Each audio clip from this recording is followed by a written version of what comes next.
In the 12th century, Mongolia had an almost exclusively nomadic population made up of many tribes. Temüjin's father was Yasugi, the Borjigin tribal leader. Temüjin's mother, Holun, had once belonged to another tribe called the Okanut. Despite her engagement to another man, she was kidnapped by Yasugi and married to him. Temüjin was born about in 1162.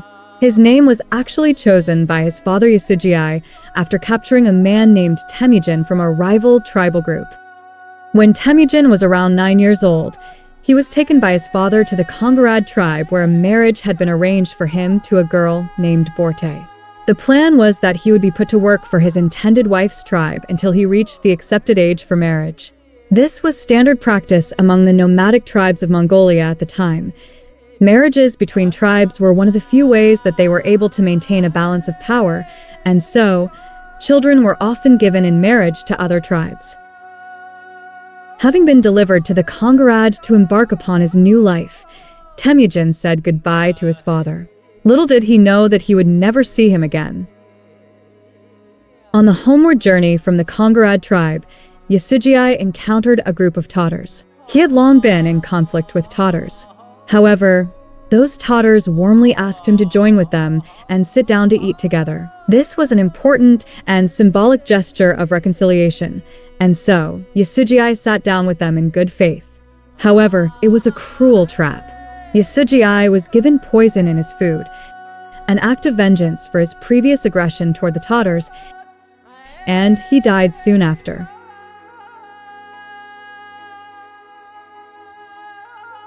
On hearing of his father's death, Temüjin left his new home and returned to his own tribe. Not willing to support the former leader's widows and children soon after, the tribe had expelled his mother Holun and her other children, along with his father's other wife and children. The family was abandoned and forced to live in extreme poverty. Holun relied heavily upon Temüjin for help. She instilled in Temüjin a sense of his importance in the world and a passionate determination to avenge both his father's death and the loss of his rightful role in the tribe.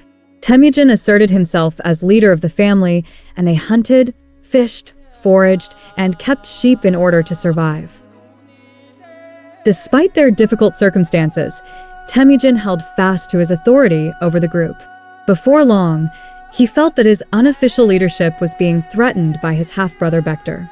He was not willing to be superseded by another member of the family, however.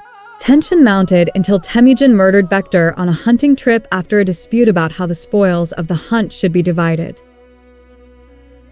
Although he was severely punished by his mother, Temüjin had sent an important message to his extended family. His authority was not to be questioned. Life of nomadic tribes was full of constant threats.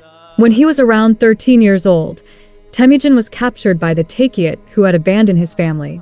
They imprisoned him and fastening him by the neck using a type of wooden collar that functioned in a similar way to stocks. Temüjin bided his time, patiently waiting for an opportunity to escape. One night, when the tribe was distracted by feasting and frolicking, he managed to knock his guard over by using the heavy collar as a weapon. He ran from his captives and had finally escaped the clutches of the rival tribe. They certainly did not want to lose him, so he was pursued by the tribe through the night. Temüjin was rescued by a family of the Takiat who respected his identity of the noble Borjigin family. They hid him in a pile of wool, and then later, when it was safe, he escaped back to home.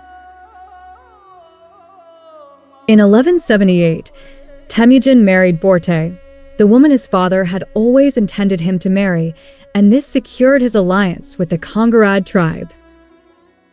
Soon after their marriage, Borte was captured by the Merkit people.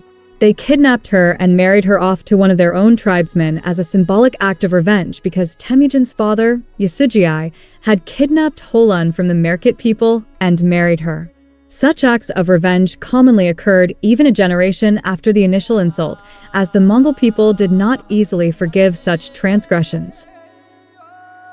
By this point, Temüjin was already beginning to build up a following of loyal men, but the kidnapping of his wife accelerated his plans. He tried to rally his friends and allies to embark on a daring mission to rescue Borte. His most important ally at this time was Togrul, his father's best friend. Togrul was the ruler of the Karate tribe and one of the most powerful and wealthy of all the Mongol tribal leaders. He had large armies at his disposal, and after first coming to Temüjin's aid when rescuing Borte, he became a close ally. Temüjin also received help from Jamukha of the Jadaran tribe.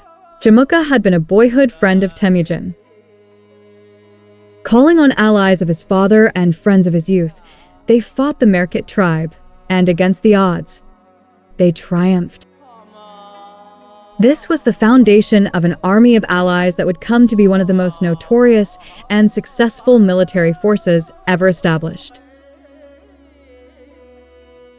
After her rescue, Borte soon gave birth to a son, Joki, and despite the uncertainty of the child's true parentage, Temüjin accepted the child as his own. He went on to have 3 more sons with Borte.